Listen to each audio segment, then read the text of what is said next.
早晨，今朝想分享一本書，最有專注力的一年。你有冇試過成日都好忙好攰，但係收工諗翻轉頭咧，又唔知自己做過啲咩呢？WhatsApp 成日都有 message 啦，email 又答唔切，老闆咧又成日催你交貨喎，屋企又要顧，個腦咧就不停係咁轉，但係其實咧又好似乜嘢都冇做好。呢本書嘅作者咧就話，問題原來就唔係你唔努力，而係你太容易分心。於是咧佢就做咗一個實驗，用咗整整一年嘅時間咧，每個月只係專注做一件事，結果係點呢？作者咧係數碼營銷專家，佢同 NASA、星巴克、迪士尼呢啲公司咧都合作過。佢訪問過好多成功人士，佢發現一個秘密：呢班成功人士咧就唔係追求做好多嘢，但係咧佢哋係追求做得啱、做得好。好多時我哋會以為自己好勤力，其實咧只不過係不停做緊一啲無關痛癢嘅嘢。作者咧就話唔好再迷信 multitasking， 人類嘅腦同電腦基本上係兩種結構嚟嘅。如果你追求自己個腦好似電腦咁樣同時做幾樣嘢，結果係冇一樣嘢會做得好。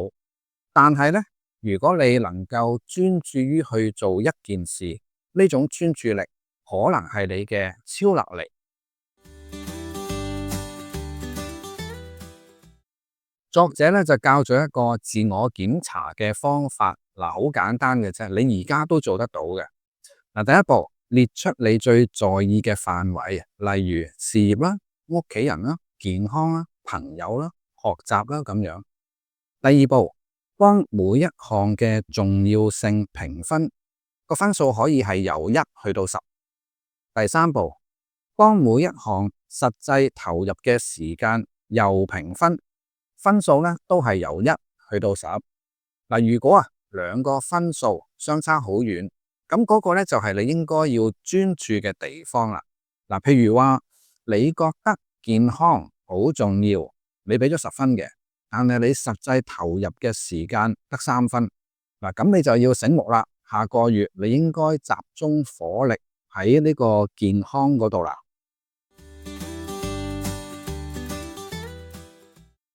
作者咧設計咗1年12個月嘅專注主題俾自己。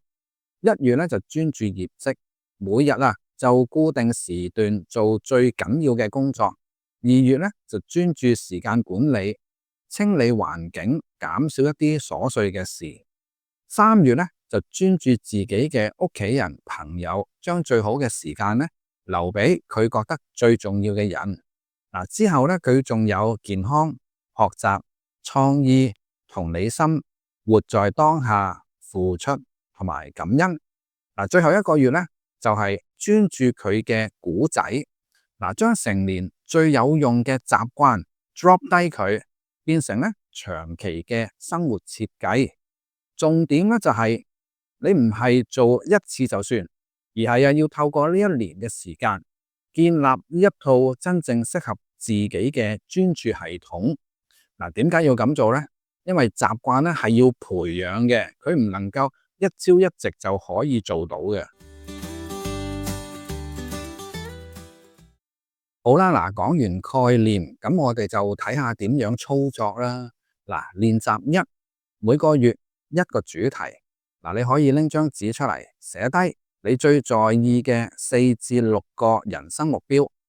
幫每個目標嘅重要性同埋實際投入嘅時間咧做評分，揀一個分數相差最大嘅作為嗰個月嘅專注主題。咁呢個月咧，你所有嘅重要決定咧都要以呢個主題做優先決定噶咯。咁之後你每做一樣嘢嘅時候咧，你都可以提醒下自己，我做緊呢樣嘢有冇幫到我呢個月想專注嘅主題呢？練習2，每日咧就揀3件關鍵或者重要嘅事去做。嗱，每朝早或者前一晚咧，就先問下自己，嗱，如果今日我淨係做3件事，邊3樣嘢係最重要嘅咧？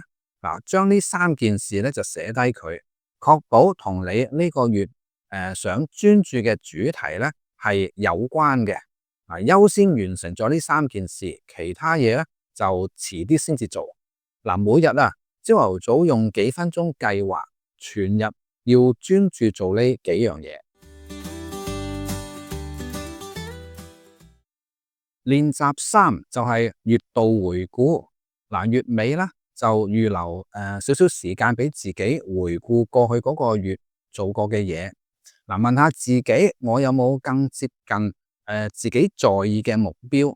嗱，乜嘢行為係有效嘅咧？另外有啲乜嘢行為咧，只不過係表面功夫，得個樣。嗱，你要決定下一個月啊，邊啲習慣咧就要保留、改良定係捨棄嘅。嗱，記住啊，揀一個唔好俾人打擾嘅時間去做，集中你嘅專注力。嗱，其實咧呢本書想講嘅嘢咧就好簡單，唔係好複雜嘅。佢想話俾你知咧，叫你做少啲嘢，不過你要做得啱。嗱，如果你都想試下嘅話咧，就不妨今個月就開始揀一個你自己最在意，但係咧就投入嘅時間好少嘅目標。嗱，用1個月嘅時間專注去用心做好佢。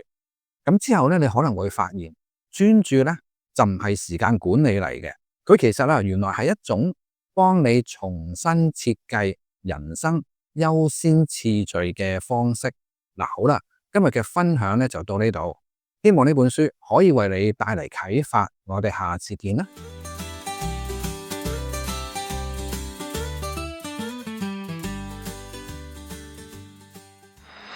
多謝你嘅收聽，唔好忘記按讚、訂閱、撳鐘仔，咁先可以好容易揾得返我哋。下次見。